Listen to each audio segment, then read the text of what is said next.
প্রথম ভেবেছিলাম দর্শক আমাকে মেনে নেবেন না, বেঙ্গল টপার হয়ে আবেগপ্রবণ ঈশানী। 2 মাসের মধ্যে বেঙ্গল টপার হয়ে সেরা সেরা জি বাংলার নতুন ধারাবাহিক প্রণীতা। এই বিশেষ দিনে সেটে রায়ানকে পাওয়া না গেলেও হাসি মুখে দেখা গেল পারুল অর্থাৎ ঈশানী চট্টোপাধ্যায়কে। যদিও ঈশানীর কথায় আমি সবসময় হাসি মুখে থাকি, ভালো খারাপ নিয়েই জীবন, ভালোর সঙ্গে খারাপটাও গ্রহণ করতে পারি।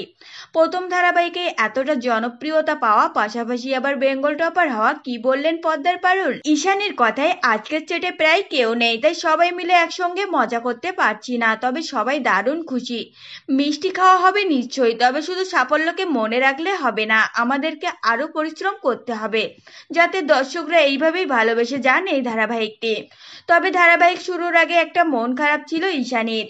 অভিনেত্রীর কথায় প্রথম দিকে যা ট্রোলিং হচ্ছিল, ভেবেছিলাম দর্শকরা হয়তো আমাকে মেনে নেবেন না, কিন্তু ধীরে ধীরে পারুলকে দর্শকরা ভালোবাসতে শুরু করেন। আমি হয়তো খানিকটা হলেও ফুটিয়ে তুলতে পেরেছি এই চরিত্রটি, এবং অবশ্যই বাকি সকলেই দারুণ কাজ করেছেন। তাই পারুলকে অর্থাৎ আমাকে ভরসা করতে শুরু করেছেন দর্শকরা। আশা করি পরবর্তী সময়েও পারুলকে বিশ্বাস করবেন তারা। তাই খুশি তো হচ্ছে ঠিকই, কিন্তু এটা নিয়ে মেতে থাকলে আমার কাজের ক্ষতি হতে পারে। কাজটা সবার আগে ভালো করে করার চেষ্টা করব, ভালোবাসাটাও নেব, আবার খারাপ করলে সমালোচনাটাও মাথা পেতে নেব। আপাতত আরো ভালো কাজ করার চেষ্টা করছি যাতে দর্শকরা সবসময় এইভাবে ভালোবাসতে পারেন। তো ফ্রেন্ডস, এই ছিল আজকের ভিডিও। আপনাদের যদি এই তথ্যগুলো ভালো লেগে থাকে অবশ্যই ভিডিওটিকে একটি লাইক করবেন আর চ্যানেলটিকে সাবস্ক্রাইব করে সঙ্গে থাকবেন।